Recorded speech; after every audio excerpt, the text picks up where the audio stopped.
acompáñenme por favor o tenga abierto en su Biblia. Hoy solamente voy a exponer un solo versículo, que es Romanos capítulo 8, versículo 18. Seguramente habrán comunicado desde la iglesia local en su invitación. El título del mensaje es El sufrimiento opacado por la gloria. En la iglesia local estamos exponiendo hace ya casi 2 años la carta a los romanos. Y bueno, ha sido una bendición todo este tiempo en esta palabra, en esta carta. Y tiene muchas particularidades esta carta, ¿no? Creo que es, si no la más, pero una de las más preferidas del pueblo de Dios, la carta a los romanos, ¿no? Cuando la leía recién mi hermano aquí también me gozaba, porque es una carta predilecta, diríamos, del pueblo de Dios. Y esta carta tiene la particularidad de parecer una pequeña teología sistemática, está condensada y tiene las grandes doctrinas cristianas están tratadas, no todas, pero la gran mayoría están tratadas allí. Y en el capítulo 8, el capítulo creo preferido de todos, de Romanos, mayormente cuando las cosas se ponen mal, cuando se ponen complicadas, nos tiramos de cabeza a Romanos 8. Y Romanos 8 tiene 4 grandes párrafos, ¿no? Que comienza hablando de que no hay condenación para los que creen, a partir del versículo 1 en adelante, la vida en el Espíritu, versículos 9 al 17, y el versículo que voy a compartir es el comienzo del párrafo que se va a extender con un tema hasta el final de la carta, que es acerca de la gloria futura que nos espera a los creyentes y la victoria que tenemos en Cristo. Ahí tenemos también, ya usted sabrá, versículo 30, la cadena de oro de la salvación, ¿no? Esa seguridad eterna que tienen los creyentes.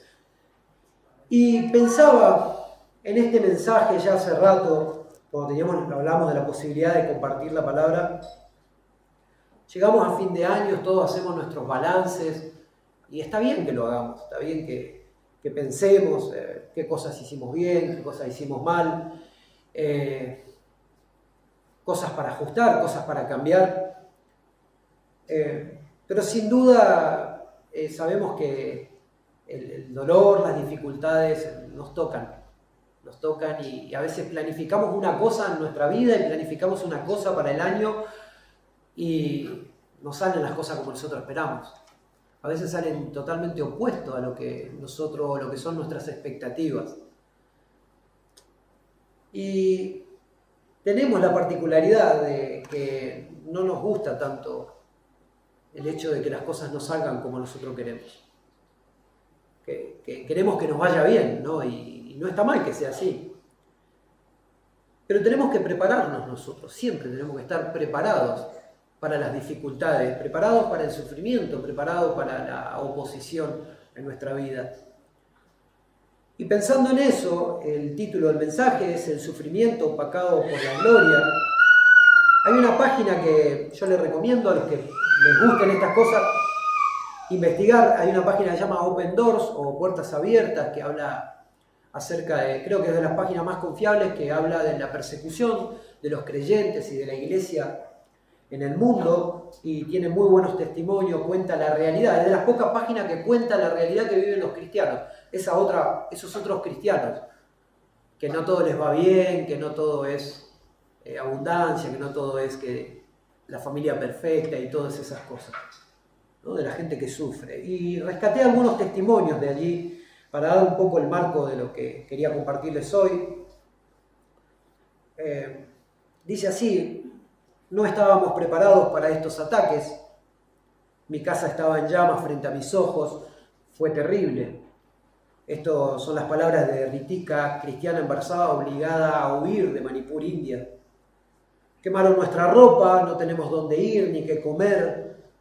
Deseamos mucho poder regresar a casa y que la paz sea restaurada. Dalandi, cristiano desplazado en Nigeria.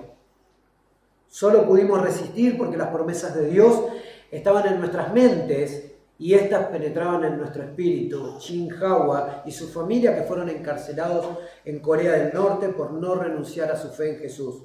Allí todavía padecen y resisten en campos de trabajo forzosos. Una estadística dice que 9 de cada 10 cristianos asesinados por su fe son de África subsahariana. 16,2 millones de cristianos se han convertido en desplazados internos dentro de África debido a la violencia que sufren en la región. Quien plantee un cristianismo sin dolor, quien plantee una fe sin padecimientos, sin oposición, miente descaradamente.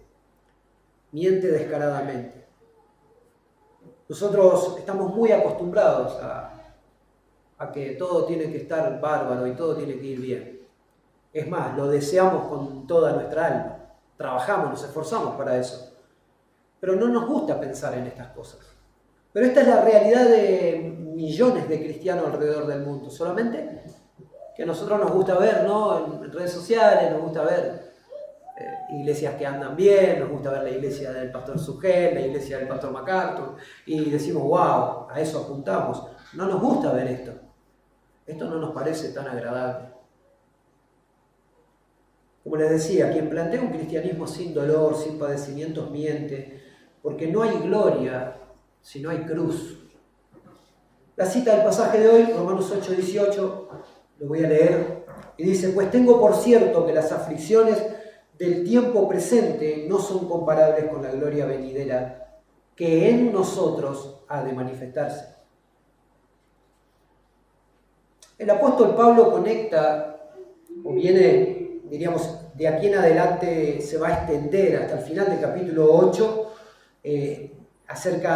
tratando estos temas, ¿no? Acerca de la gloria futura y todo ello. Pero en la antesala a este versículo 18, solamente vamos a tomar el versículo 17, diríamos, para darle su contexto, que nos dice lo siguiente, si puede buscar ahí en su Biblia, Romanos versículo 8, versículo 17, en un texto muy conocido, dice, y si hijos, también herederos, herederos de Dios y coherederos con Cristo, si es que padecemos juntamente con Él, para que juntamente con Él seamos glorificados.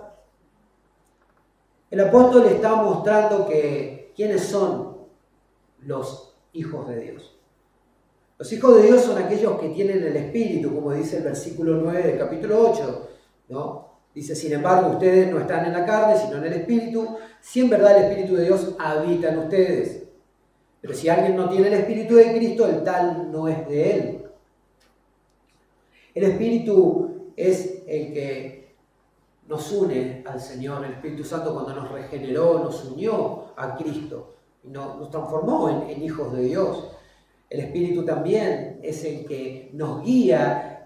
Yo sé que esto ustedes lo deben saber, pero es el que nos guía en ese proceso de santificación progresiva, ¿no? El Espíritu mismo es el que nos ayuda a clamar a Dios por auxilio en nuestra lucha con el pecado, en nuestras aflicciones. Y es el mismo Espíritu el que testifica interiormente en nuestros corazones de que somos hijos de Dios y herederos de la vida eterna. Cuando hablamos de hijos de Dios, nos referimos a hombres y mujeres de todas las épocas que fueron adoptados en Cristo. Hombres y mujeres que fueron adoptados desde la eternidad pasada, nos dice la Escritura. Cuando Dios en su consejo eterno nos escogió en Cristo por amor. Un amor tan grande, un amor tan fabuloso, un amor sacrificial, que para lograr esa adopción, lograr tu adopción, lograr mi adopción, en el Hijo unigénito, Él se tenía que encarnar. ¿No? Creo que habrán recordado estos días, la Navidad, y pensando en eso, nos damos cuenta de lo que tuvo que hacer. Dios tuvo que dejar el trono, Dios el Hijo del trono, y se humilló de tal manera que no solo vino a esta tierra, sino que yació en el vientre de la Virgen María. Él se hizo un niño, se humilló hasta lo más bajo para nacer por nosotros. Entonces el Hijo, para lograr esta adopción, vino a la tierra. El Hijo, aquel en el que el Padre se complace, el cual es el objeto del amor del Padre y del deleite del Padre por todas las edades. De eternidad a eternidad, Él se goza en su Hijo, se alegra en su Hijo, se deleita en su Hijo. Es Dios el Hijo que tomó entonces la carga de ser el Salvador de cada uno de estos hombres y mujeres de todas las edades que va a llevar a la gloria. Hombres de toda lengua, toda nación, de toda clase social, de toda etnia, de toda cultura.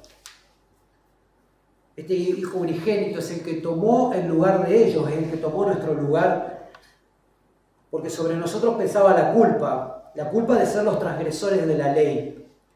La Biblia nos llama al hombre natural, al hombre no regenerado, lo llama hijo de ira. Hombres y mujeres que tenían como premio o como herencia el castigo del infierno, el cual es el lugar donde todos los hombres sin Cristo quedarán excluidos de todo bien, lejos de toda gracia y lejos de todo favor de Dios por los siglos de los siglos. Allí el hombre sin el Señor, el hombre que no está en Cristo, experimentará la justicia de Dios de la cual se quisieron librar durante esta vida, de ese Dios del que se quisieron librar mientras vivían. Aunque la paradoja es que estos mismos hombres disfrutaron de un sinfín de bienes inmerecidos que Dios en su gracia común les repartió y les dio, y ni así se volvieron a Dios. Este Hijo unigénito es el que toma el lugar de ellos sin ser pecador, sino todo lo contrario, santo, perfecto, sin mancha, impecable, obediente, perfecto hombre y perfecto Dios. Él toma nuestro lugar de tal manera, no solo vive perfectamente, no solo cumple la ley perfectamente, sino que toma el lugar de nuestro castigo en la cruz. Él es llevado al madero, allí por 6 horas experimenta la maldición, el juicio. En Él se cargó la justicia que estaba preparada para caer sobre nosotros, sobre el hombre. Allí Jesucristo experimenta tormentas indecibles, indescriptibles de la ira, de la santa y justa ira de Dios que cayeron sobre el cuerpo inmaculado y perfecto de nuestro Señor Jesucristo. Este es nuestro Señor. Y es por Él, y es por la fe en su nombre, por la confianza en su obra redentora, que con genuino arrepentimiento de los pecados somos hechos hijos de Dios, herederos de Dios, como leímos recién, verso 17, coherederos con Cristo si es que padecemos juntamente con Él. Es interesante porque en este versículo introduce algo muy llamativo en el verso 17, que dice que es el padecimiento con Él. Nos encanta la idea a todos de ser herederos, ¿no es cierto? Y es una gran verdad de la Biblia. Nos encanta la idea de ser coherederos con Cristo, ser hijos del Rey, saber que tenemos una herencia de la vida eterna y la gloria. Todo eso es muy satisfactorio, nos encanta. Pero no nos parece tan satisfactoria la idea del padecimiento. No nos parece tan alegre la idea del dolor que viene a causa de esta unión. Tenemos que entender que el padecimiento, a veces, en los conceptos de padecimiento, como los creyentes en la Biblia, a veces está ligado a la lucha que tenemos, que los cristianos tienen contra el pecado, contra el remanente de ese pecado que todavía mora en nosotros, porque acá ninguno no salió alas, ninguno vuela, ninguno es perfectamente santo. Somos pecadores, salvados por gracia, regenerados en un proceso de santificación, todavía pecamos. Entonces, cada vez que hacemos morir el pecado en nosotros, nos produce un tipo de padecimiento. Pero este padecimiento del que habla aquí va un poco más allá, no queda solamente en ese plano. Y a partir del verso 18 lo comienza a tratar. Ahí es como que comienza a explayarse sobre este tema del padecimiento como cristiano. Y no solamente lo que él vive, sino lo que deben creer los creyentes acerca del padecimiento. Aquí es como que pusiera en una balanza, por un lado, ¿no?, los padecimientos y por otro lado la gloria que se espera. El verso 18 nos dice, pues tengo por cierto, alguna versión, por ejemplo tengo la Nueva Biblia de las Américas, dice, pues considero, sin embargo, dice otra Biblia, o porque. El apóstol lo que quiere decir es que él tiene la certeza de esto. Y creo que ningún ser viviente, después del Señor Jesucristo, estaba tan autorizado a hablar estas palabras como lo estaba el apóstol Pablo. Acompáñenme por favor a 2 de Corintios, capítulo 11, versículo 25 al 27. Perdón.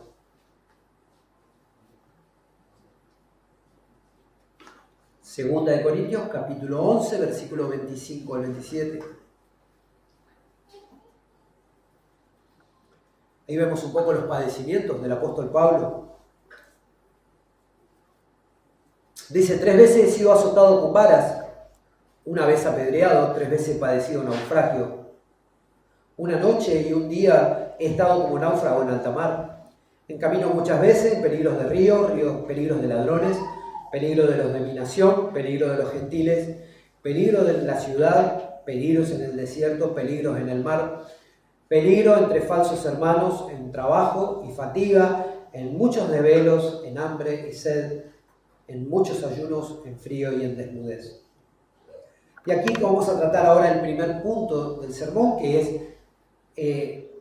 la naturaleza del sufrimiento. Tenemos que entender, tenemos que tener una buena teología acerca del sufrimiento como creyentes. El sufrimiento o padecimiento es una realidad ineludible de la naturaleza humana. Nadie escapa de esta experiencia, nadie. Todos, en distintas maneras, en mayor o menor intensidad, sufrimos. Todos sufrimos. Nadie se escapa. Yo creo que nadie tenga una vida perfectamente feliz, libre de todo sufrimiento. Tal vez hoy estés pasando un buen momento, pero hubo momentos que no fueron así. Todos experimentamos esto.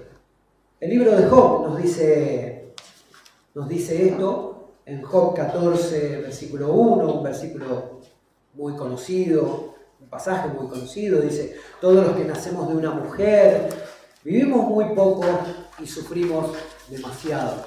Yo lo estoy leyendo en la Reina Valera contemporánea.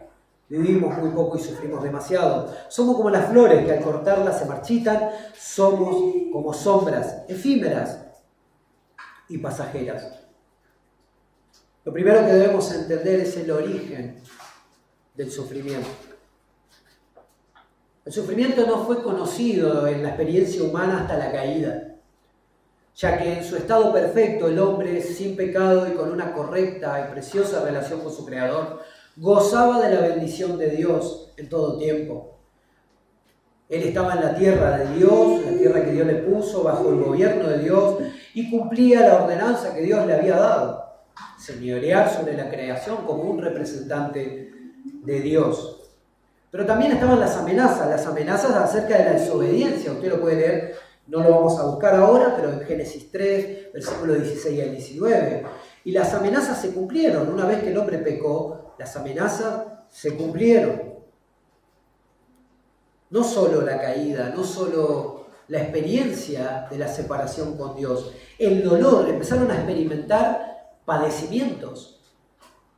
Las mujeres en su preñez iban a experimentar el dolor del parto, el dolor en las relaciones matrimoniales llenas de conflictos, llenas de tensión, deseos del hombre de someter a su mujer y la mujer de rebelarse al hombre.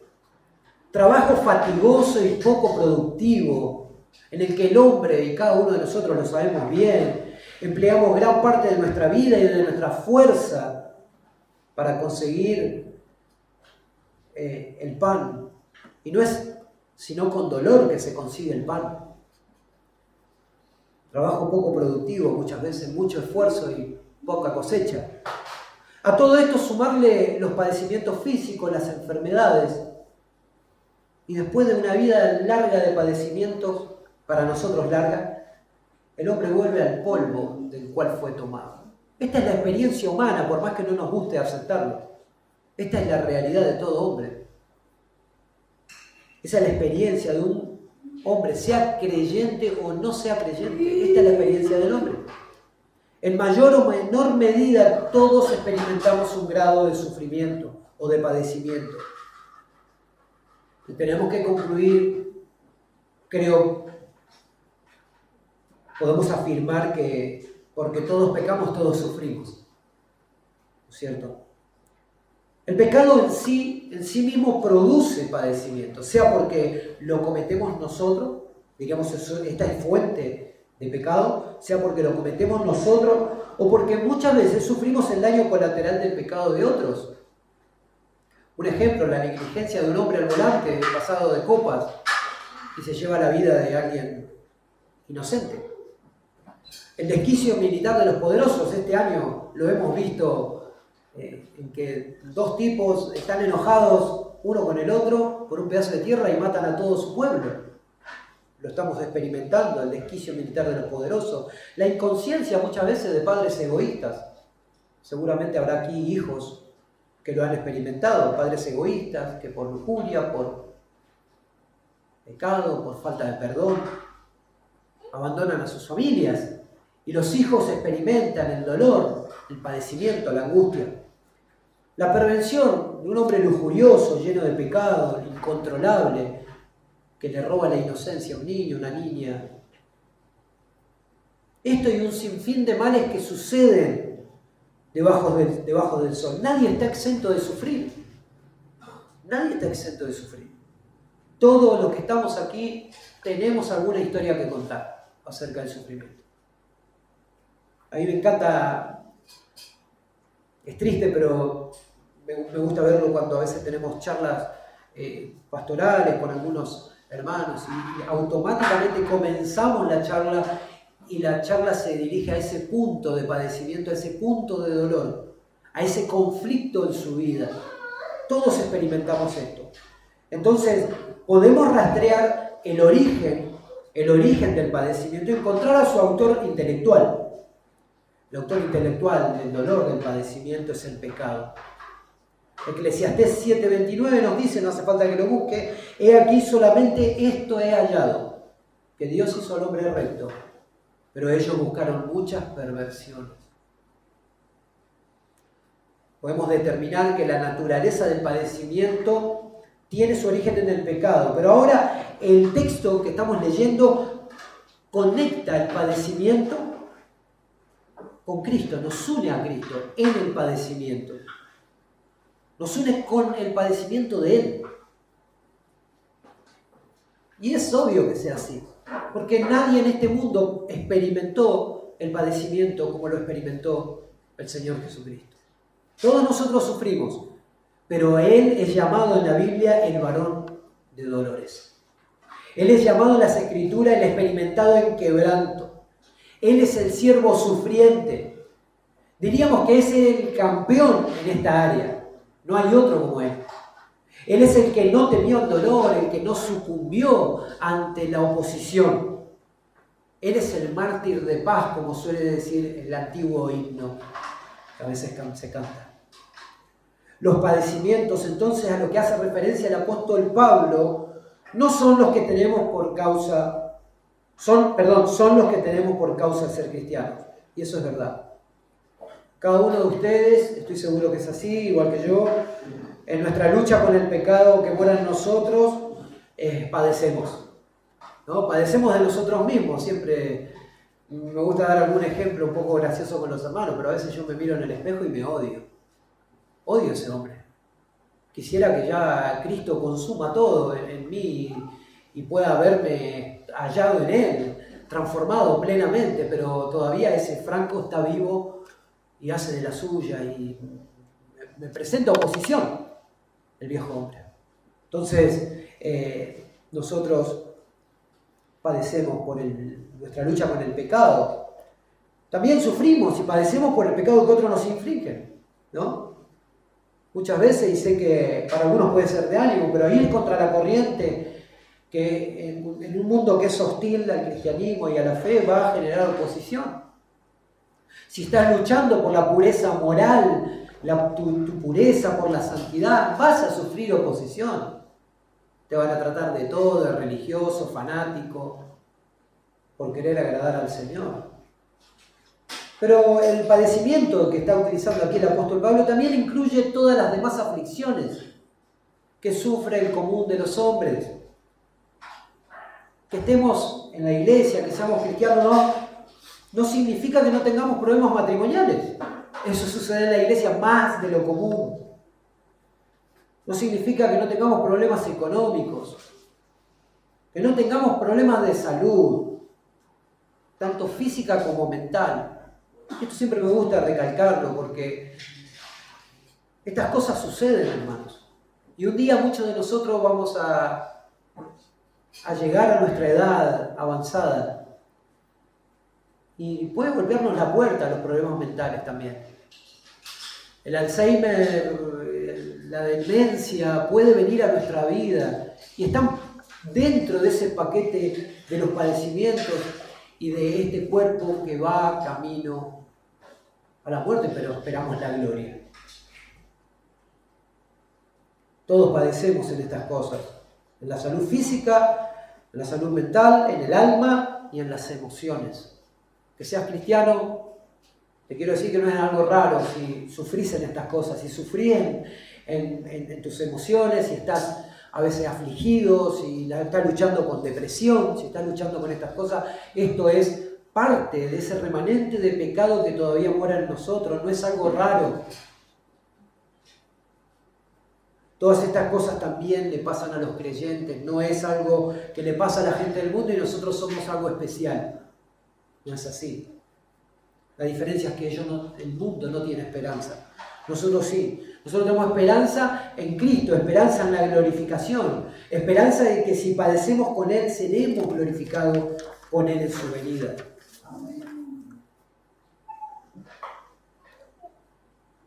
Hay algo muy lindo que nos dice en este versículo 18. Pues considero que los sufrimientos de este tiempo presente, dice. Pablo nos dice que estos padecimientos son de esta era presente. Y es interesantísimo porque la Biblia utiliza este término de esta era presente y habla de un tiempo que abarca la historia hasta la segunda venida de Cristo. Hasta que el Señor venga a consumar finalmente su reino, estas cosas van a seguir pasando. No nos deben sorprender. Y van a pasar entre nosotros, van a pasar en la iglesia local. No es algo raro, no es porque vino un juicio especial. Creyentes, muy buenos creyentes, hermanos preciosos que buscan la santificación, que sirven al Señor, sufren mucho. Sufren mucho. La Biblia lo llama esta era presente, este tiempo en la historia hasta que Cristo venga. Ese momento en el que Cristo llevará a todas las naciones a juicio y todos van a comparecer ante el trono de Cristo. Los padecimientos, hermanos, tenemos que entonces ubicar dentro de nuestra teología acerca del dolor y los padecimientos, están en esta vida y son las consecuencias que vienen de la caída. Ahora, yo le voy a hacer una pregunta y creo que todos nos hemos hecho esta pregunta en algún momento de nuestra vida. ¿Qué sentido tiene que suframos? Podría Dios evitarlo, ¿no es cierto? ¿Qué sentido tiene que suframos? Si todos sufren. ¿No haría la diferencia en el cristianismo que el hecho de que pongamos nuestra fe en Cristo y nos convirtamos en cristianos, no haría la diferencia que nos libre del sufrimiento temporal para que otros vean eso y entonces crean y vean lo conveniente que es ser creyente? La lógica pareciera apuntarnos a eso. Pero bueno, esta es la propuesta de gran parte del cristianismo hereje de nuestro tiempo. Toda secta herética plantea esto: ahorrarte los dolores temporales, librarte del sufrimiento temporal. Si te unís a nuestra comunidad de creyentes, si se unen acá a la iglesia local, no va a haber más sufrimiento. Mentira. Si crees lo que nuestro pastor, nuestro líder enseña, vas a parar de sufrir. El éxito va a estar asegurado, vas a prosperar y todo te va a ir bien. ¿Cuántas pavadas escuchamos, no es cierto? ¿A cuántas de estas tonterías hemos estado expuestos años de nuestra vida? Muchos de ustedes seguramente. Porque si llegaron a la iglesia local aquí es porque estuvieron buscando la verdad. Muchos se habrán hartado de la mentira, del engaño. Las palabras nos enseñan que quienes están unidos a Cristo también lo están a sus padecimientos. Es parte de la unión con Cristo. Estamos en los lugares celestiales con Él, coherederos con Cristo, nuestro destino es la gloria, veremos a Dios, disfrutaremos por siempre. Perfecto, pero los padecimientos vienen incluidos en la misma valija. No los podemos obviar. Acompáñenme por favor, ahora sí me gustaría que puedan buscar ese versículo. Primera de Pedro capítulo 4, versículo 13 al 16.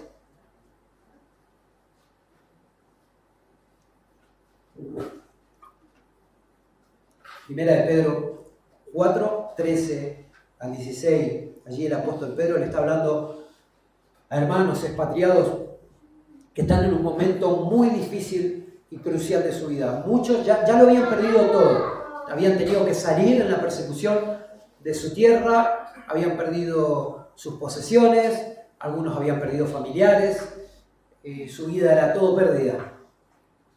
Y Pedro los está preparando, porque posiblemente muchos de ellos iban a perder su vida por causa de Cristo.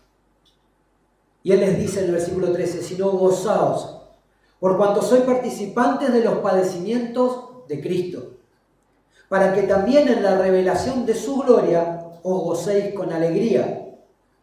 Si sois vituperados por el nombre de Cristo, sois bienaventurados, porque el glorioso Espíritu de Dios reposa sobre vosotros. Ciertamente de parte de ellos Él es blasfemado, pero por vosotros es glorificado. Así que ninguno de vosotros padezca como homicida, o como ladrón, o malhechor, o por entrometerse en lo ajeno. Pero si alguno padece como cristiano, no se avergüence, sino glorifique a Dios por ello. ¿Vio cómo está esto conectado con el pasaje de Romanos? El mismo concepto. Estamos unidos a Cristo en los padecimientos y el destino de los creyentes es la gloria.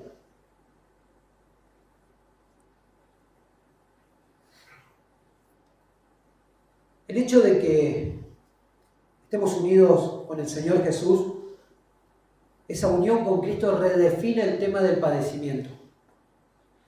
El dolor y el sufrimiento lejos de Cristo solo aumenta la enemistad de un hombre que se cree merecedor de algo mejor que la suerte que le toca vivir. Por eso que el hombre natural, sin Cristo, cierra su puño, rechina los dientes contra Dios por su suerte. Maldice a Dios, está enojado con Dios. Ve en él, en Dios, ve el culpable de su desgracia. El hombre natural es un hombre que está ciego, muerto en delito y pecado, y reconoce que el dolor, y no puede reconocer que el dolor y los sufrimientos son una señal de alerta, son una alarma para él. Él no puede ver que a través de estas dificultades Dios lo está buscando. Él no puede ver que algo no está bien en este mundo y que algo no está bien con él mismo. Que las respuestas no se encuentran en el hombre. La respuesta no está en cuán felices, cuán posiblemente felices podamos ser. La respuesta no está en la mayor ausencia de problemas en nuestra vida. Ahí no está la respuesta. Debemos entender que muchas veces envuelta en un papel de regalo llamado aflicción, dentro viene ese precioso regalo llamado gracia. Muchas veces a través de una aflicción es el que Dios utiliza para que podamos clamar a Dios en nuestra angustia, en nuestro dolor. Podemos ir a Dios y pedir auxilio y ayuda. El hombre natural no puede ver esto. Ahora el padecimiento de los creyentes es muy diferente. No es como sucede en el hombre que no está en Cristo.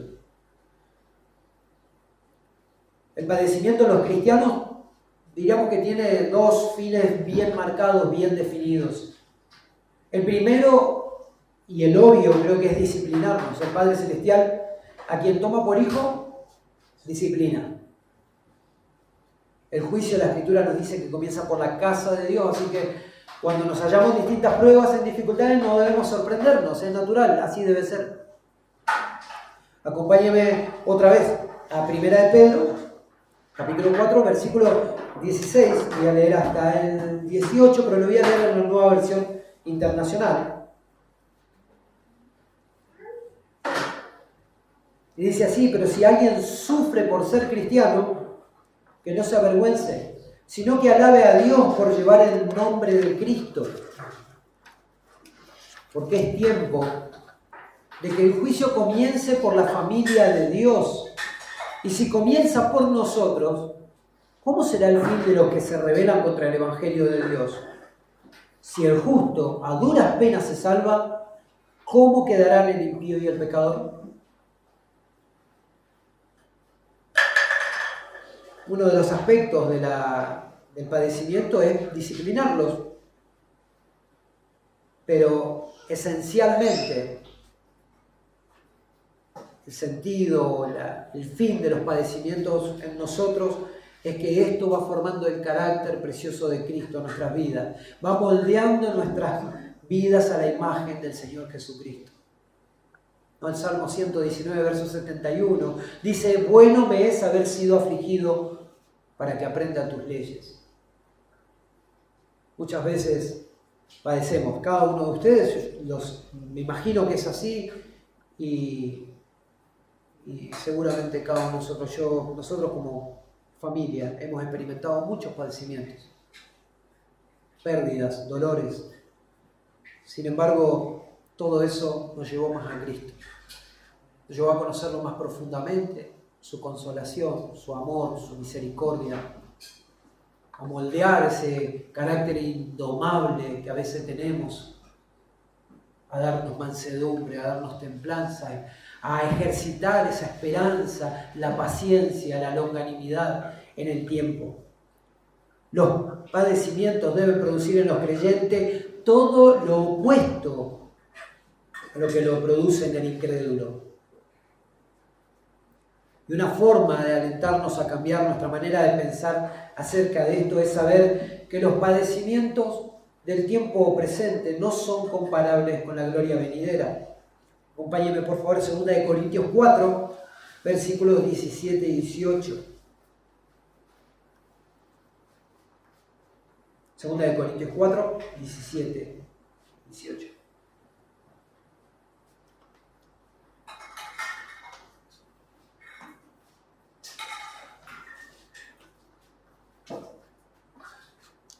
Dice: porque esta leve tribulación momentánea produce en nosotros un cada vez más excelente y eterno peso de gloria, no mirando nosotros las cosas que se ven, sino las que no se ven, pues las que se ven son temporales, pero las que no se ven son eternas.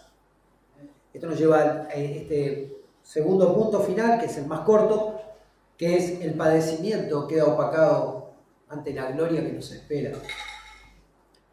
Las aflicciones del tiempo presente no son comparables con la gloria venidera.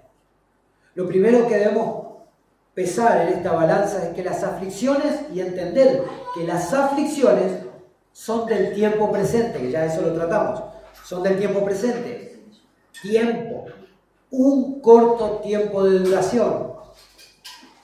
Aún, mi hermano, si esa aflicción se estira, diríamos, o persevera y dura toda una vida terrenal, sigue siendo un poco de tiempo.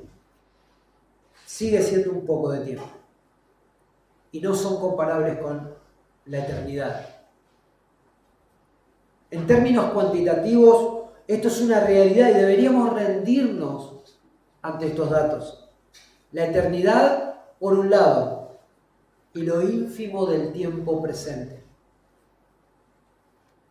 Mientras volví a repasar este pasaje, que ya lo habíamos compartido en la iglesia hace unos cuantos meses atrás, Pensaba ahora en fines de febrero, está por nacer nuestro segundo nieto. Nosotros ya somos abuelos con mi esposa. Y a veces viene a nuestra casa, queda en nuestra casa nuestro primer nieto, Cristian.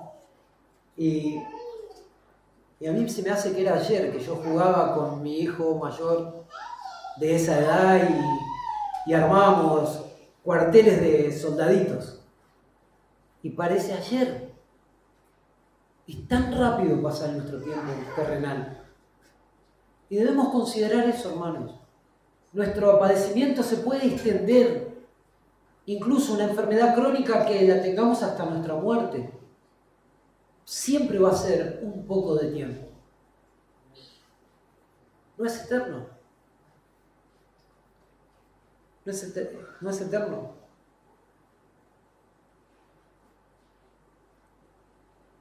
Ahora, para hacer justicia al texto, vamos a pensar un poquito, a analizar a quién se lo está diciendo Pablo.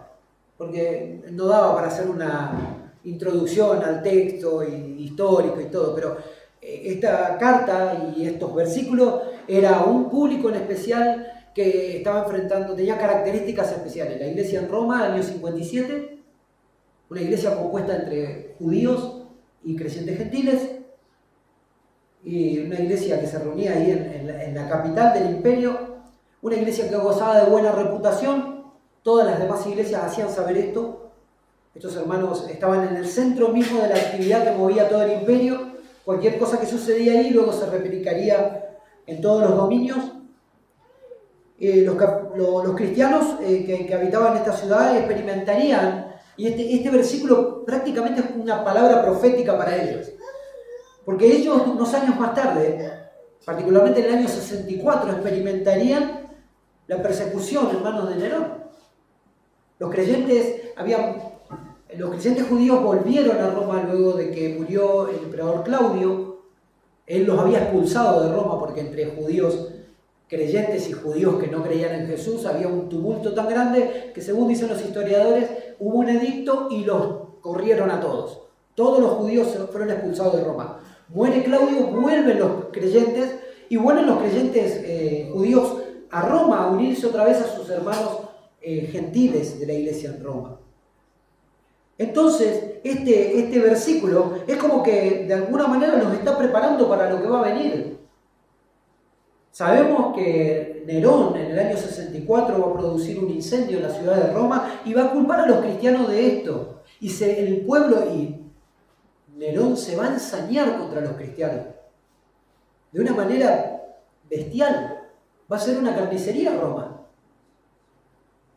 Por eso él le está diciendo estas palabras. Considero que los sufrimientos de este tiempo presente no son dignos de ser comparados con la gloria que en nosotros ha de ser revelada.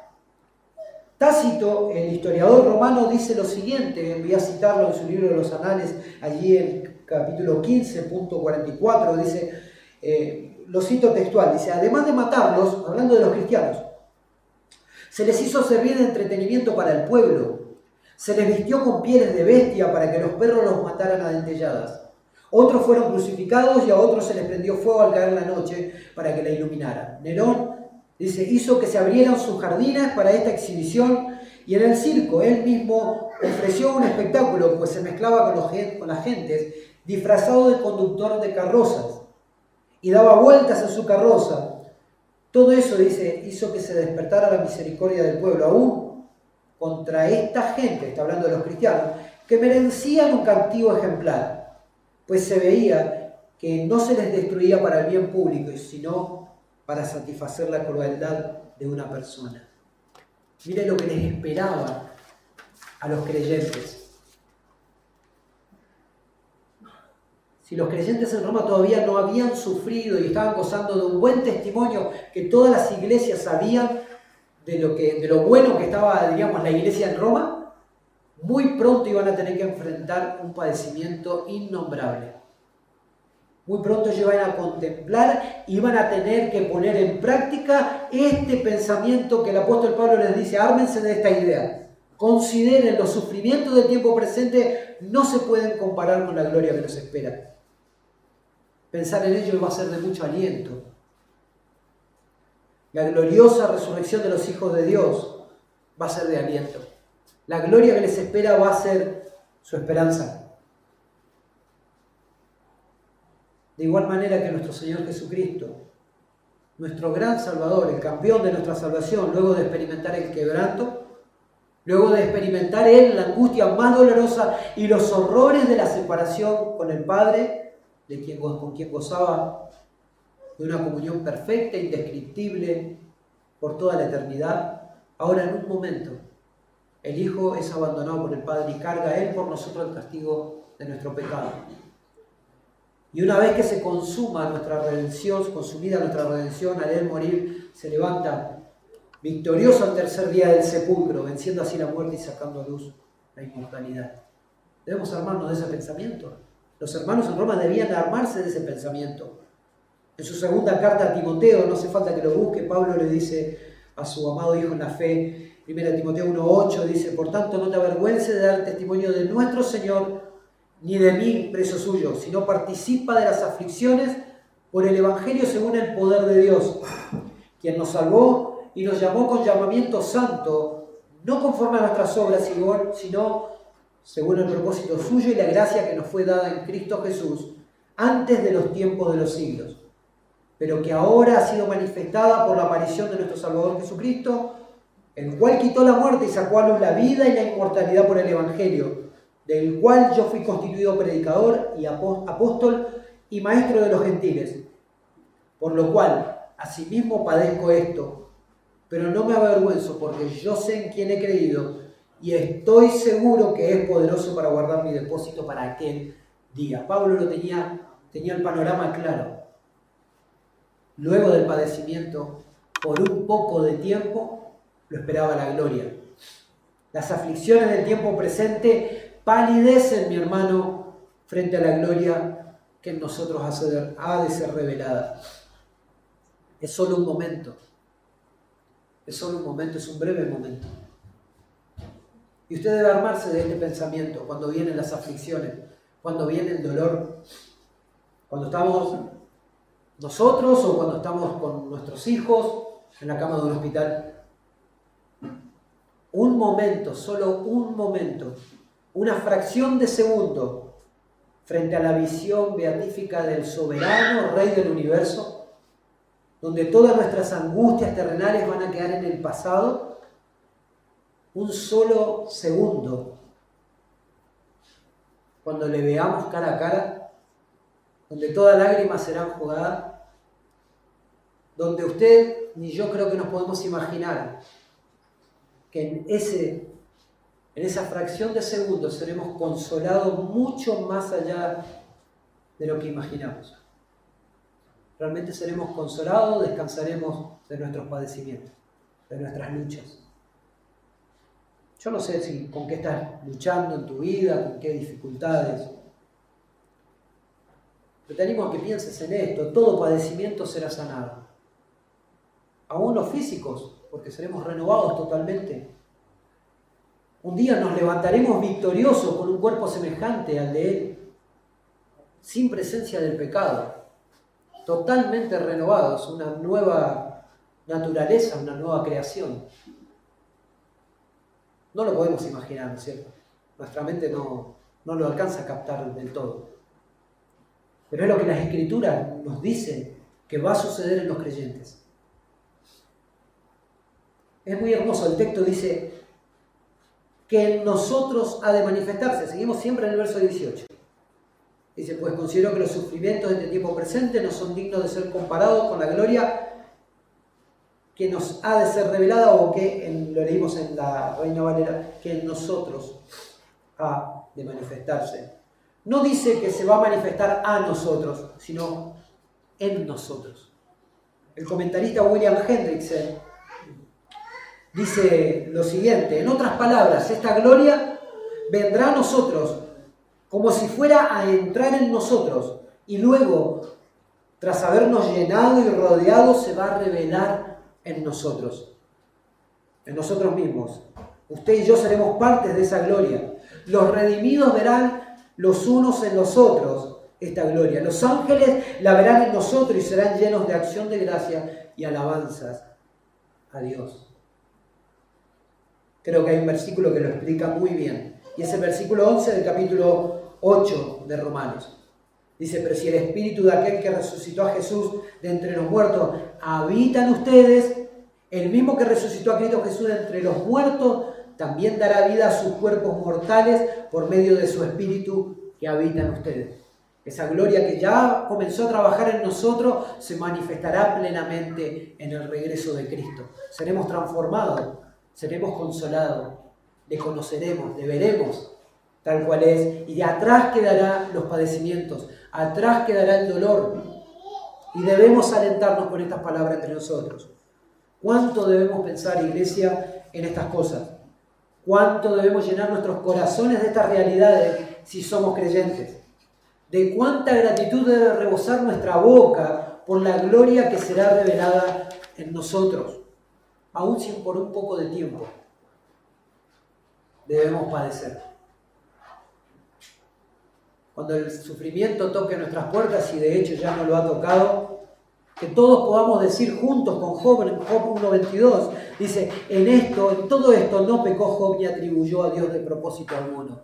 No hay despropósito en Dios. Él sigue reinando, gobernando, Él sigue siendo el soberano de nuestras vidas y Él nos lleva a buen puerto. Él nos lleva a buen puerto. Les quiero dejar algunas consideraciones prácticas para que pensemos un poco en esto. Todos y cada uno de los que estamos acá hemos experimentado procesos traumáticos, procesos dolorosos, pérdidas y aflicciones. Todos en distinta medida, de distintas formas, en grados, sufrimos, todos. Como creyentes, ¿cómo debemos reaccionar a esto? Cuando el dolor viene a nuestras puertas, ¿no? ¿Es una opción enojarnos, quejarnos, estar llenos de insatisfacción y angustia? Yo sé que usted va a decir, no, eso está mal, es pecado. Sin lugar a duda, todo esto lo hicimos ya. Todo esto ya lo hemos hecho, cada uno de nosotros, estoy seguro que es así. Y es de entender que sea así. No estamos en la gloria todavía. Estamos siendo entrenados en todas estas cosas para parecernos más a Jesús. Y mucho más nuestra generación. Estamos en una cultura y en una sociedad que hace culto al triunfalismo. Se rinde ante el altar de la felicidad como el fin absoluto del hombre. Tenés que ser feliz a cualquier precio, a cualquier costa. Vos te tenés que realizar, aunque eso significa abandonar a tu esposa, o la esposa abandona al marido por la realización.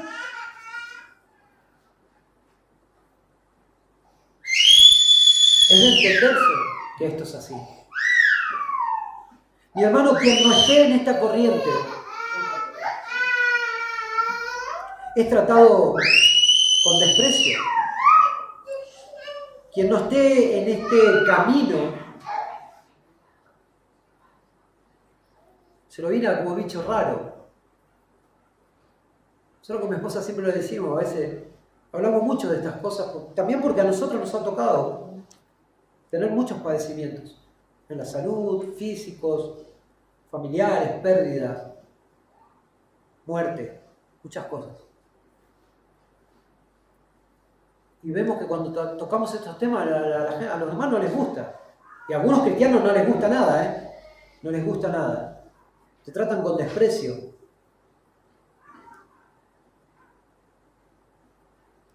Es por eso que cuando sufrimos o cuando estamos mal, pocos son los que quedan alrededor nuestro. Eso ya lo habrás experimentado. Son pocos. El apóstol Pablo mismo dijo, todos me han desamparado. El Señor Jesús es el primero, ¿no? Todos lo abandonaron. Pero el apóstol Pablo en un momento está en una fosa en Roma. En la segunda carta a Timoteo es preciosa, es mi carta favorita. Y él dice, todos me han desamparado, todos me han dejado. Solo Lucas está conmigo. Y hay veces que ni siquiera hay un Lucas, a veces solamente está el Señor. Hermano, considera los padecimientos y considera la gloria que te espera. Debemos tener una sana teología acerca del padecimiento. No es raro, no es algo anormal, no es que empezás a indagar, a ver en qué cosa está fallando. Puede ser que estemos fallando en cosas, el Señor lo sabe. Pero el padecimiento es parte de la vida del cristiano.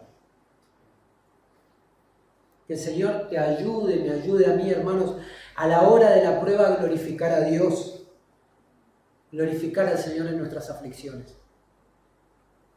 Y si de alguna manera simpatizás con la fe, pero no entendés, no querés saber nada con el tema del dolor, ¿cómo puede un Dios bueno, todopoderoso, permitir el dolor en sus hijos? Tal vez ese dolor que lo estás interpretando mal es una señal de alerta para tu vida. Es una señal que te está indicando que vayas a buscar ayuda en el único lugar donde puedes encontrar la ayuda y la respuesta para tu alma. Porque para Dios fuimos creados, para deleitarnos solo en Él, para vivir solo para Él, gozar de Él en esta vida y por los siglos de los siglos. Solo en Él vamos a hallar verdadero deleite y paz.